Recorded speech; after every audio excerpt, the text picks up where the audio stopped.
Good morning, ladies and gentlemen, boys and girls. Welcome to Chilltown Hoops. I'm your host, Jermaine. The youngsters call me OG. My friends call me J-Dub. Let's get to it. The NBA is quite possibly in the best position that it's been in decades. Viewership is up. Attendance is up. The players are more recognizable. They're benefiting immensely from everything that's going on around them. And the reason why all of this is happening is because Adam Silver basically extended David Stern's vision. You know, we gotta up the entertainment aspect of the game. And how are we gonna do that? How are we gonna enhance the entertainment aspect of the game? Well, the way we do that is by turning up the offense. It's like in baseball. You know, chicks dig the long ball. People dig scoring. So we gotta up that. We gotta enhance that. And that's largely why the NBA has become more popular, because buckets are up. Scoring is through the roof right now. I mean, Donovan Mitchell went for 71 last night. 71. Let's see, in the last 10 years, Donovan Mitchell went for 71 last night. Booker went for 71 in 2016 against the Boston Celtics.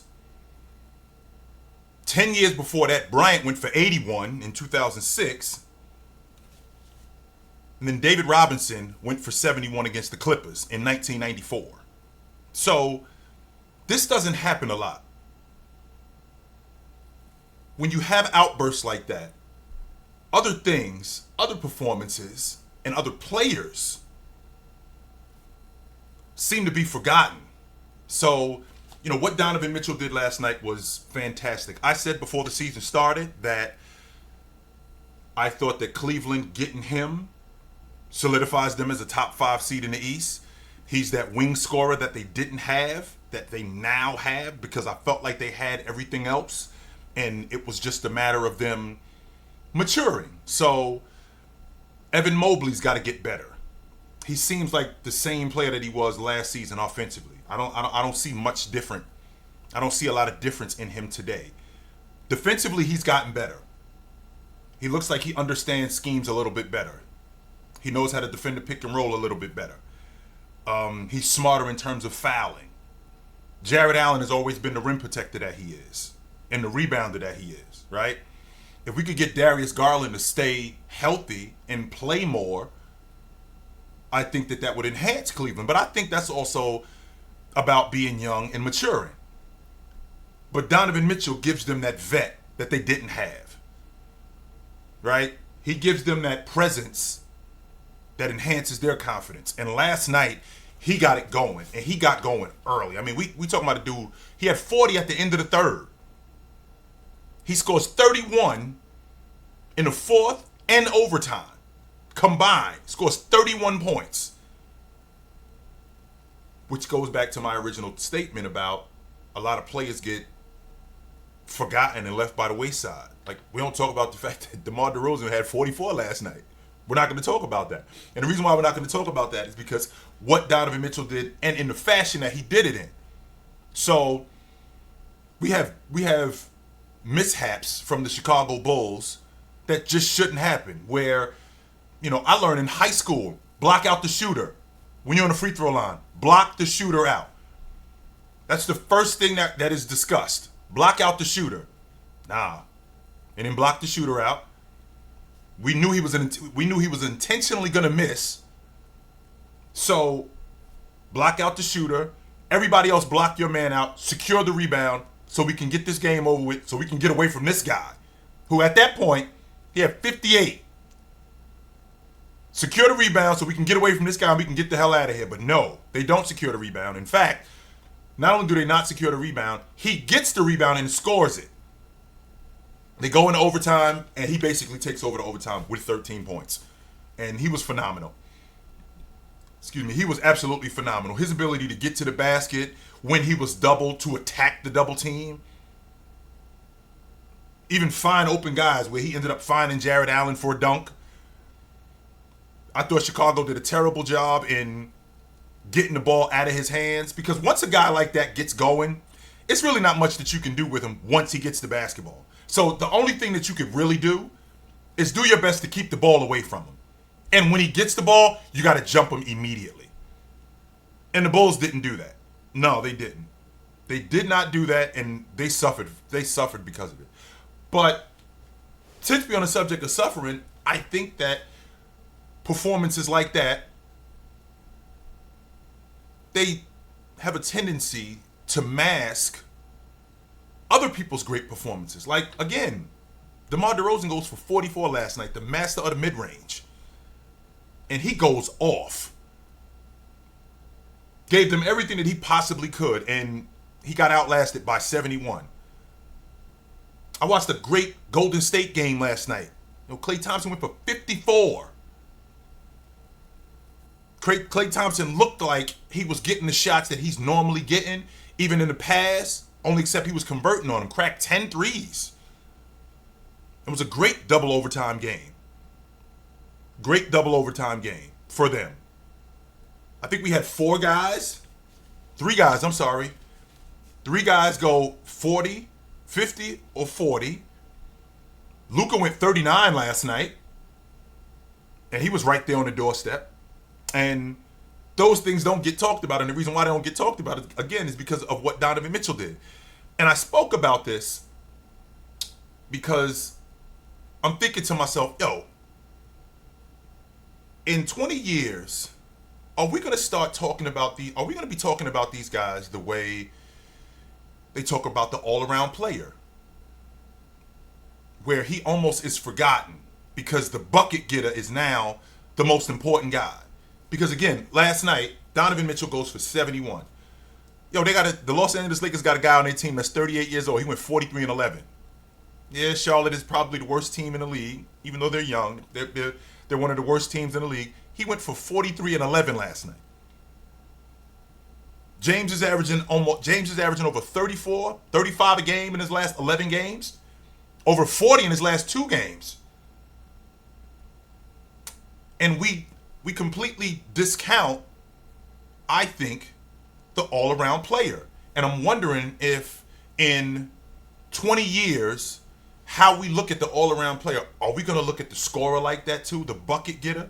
Are we going to look at him like we look at the all-around player, where we kind of scoff at him? Now, when I say we, I don't mean me particularly, because I love the all-around player. I think the all-around player is immensely important for what you're trying to do. Right? You're not winning unless you have this dude that does a multitude of things. That's the only way you win it. I heard somebody say, a guy who's great at a bunch of things is never a master at one thing. And I hate that logic. And the reason why I hate that logic is simply because I think about a guy who does a bunch of things good, how much more valuable he is than that one guy who does one thing great. I feel more comfortable going with that guy because I could use him in a bunch of different situations. But I'm thinking about today and how these guys, not only are they getting buckets, how they doing it in volume, how big a deal it is, right? So, like I said, James goes for 43 and 11 last night. DeMar DeRozan goes 44 last night. Klay Thompson goes for 54 and basically is playing his game. Cracks 10 threes. Looks incredible. Joel Embiid goes for 42 last night. So Embiid, Thompson, DeMar DeRozan, and James. That's 4 guys that go for 40 plus. And Luka was right outside of that. He went 39 last night. So I'm thinking that, are we going to have a situation in 20 years where people are going to look back on this and look at these bucket getters and go, you guys were awesome. But then look at the other bucket getters and go, yo, you only were 28 a game. You only went 26. Completely leaving out how difficult it is to do that. Completely leaving that part out. How hard it is to be a bucket getter at the highest level at that rate. Right? At that rate, and how hard it is to do that. I wonder how people are going to look at these people in 20 years. Because I think about Chamberlain 60 years ago. I mean, we talk about Chamberlain's season where he went 50 and 26. The same logic that's going on right now was going on back then. Nobody talks about the fact that Elgin Baylor went 38 and 18 that season. That's almost 40 and 20. He finished fourth that year in league MVP votes. Fourth. So, don't get me wrong. I adore the competition aspect of the game. And, getting outshined is part of it. Not only getting outshined, but getting outworked, that's part of it. I think the skill level has improved in today's game. I think that's another reason why viewership is up. I think the skill level has improved. I think the athlete is better. Not much better. I'm not going to say that the athlete is here as opposed to, no. I still think that the athlete is close, but I do think the athlete today is a little bit better. The average athlete is a little bit better. But I worry about what they're doing today, how it's going to be viewed in 25 years because of what's going on with the all-around player and how important he is and how awesome he is, right? A lot of people talk to me about two-way players. I don't know what a two-way player is. I was raised in an era where if you don't play on the other side of the basketball, you were a specialist and you probably didn't play that much. You had to be able to defend. You have to be able to defend. I'm not saying that trying to defend. No. That was part of the deal. I've said this 1,000 times. When you go get food, the cheese is not extra. It comes with the burger. That's part of it. So when you got a great player who plays on both sides of the basketball, that's not something that's at a premium. That's part of it. And in today's game, getting buckets is not at a premium. I just told you we had 4 guys yesterday score 40 or more. I'm sorry, we had 5 guys score 40 or more, including Donovan Mitchell. We had 5 guys score 40 or more. And is it going to be a situation where, this time of year or that time of basketball, it was watered down because you couldn't touch guys or they focused a lot on scoring, which, don't get me wrong, I think Adam Silver's doing a fantastic job in promoting the game, in enforcing the rules, and guys who are scorers, basically showcasing these guys. I think he's doing a fantastic job at that. But I wonder in years to come, what is this thing going to look like? Are people going to look at this and go, yo, it was a watered down era and these guys are going to fall by the wayside very much like they do with the all-around player, and he's going to be almost forgotten, which I don't want, which is why I'm here, right? I'm here because I want to make sure that it's important to know that the all-around player is still vital to the game today. Still vital. So again, we talk about a guy that's buckets. Nobody talks about the fact that with the 71 points that Donovan Mitchell went off for yesterday, Kevin Love had 17 rebounds. That was huge for them. Huge for them. Creating second chance opportunities. Kevin Love is one of the best rebounders in NBA history, by the way. But that was huge for them. Klay Thompson went for 54 last night. We're going to completely throw out the window that Looney went for 20 boards. 20. Creating second chance opportunities. Extending their offense. Holding teams to one stop. Which is a big deal. I'm not saying it's sort of kind of, that's a huge deal. So I want to make sure that I'm clear on who the all-around player is, how important he is, and how I hope that he isn't forgotten, and I hope that the bucket getter today in 25 years, I hope he isn't forgotten either. I want to make sure that I'm hoping that doesn't happen. So you guys know where to find me at. It's always good to see you.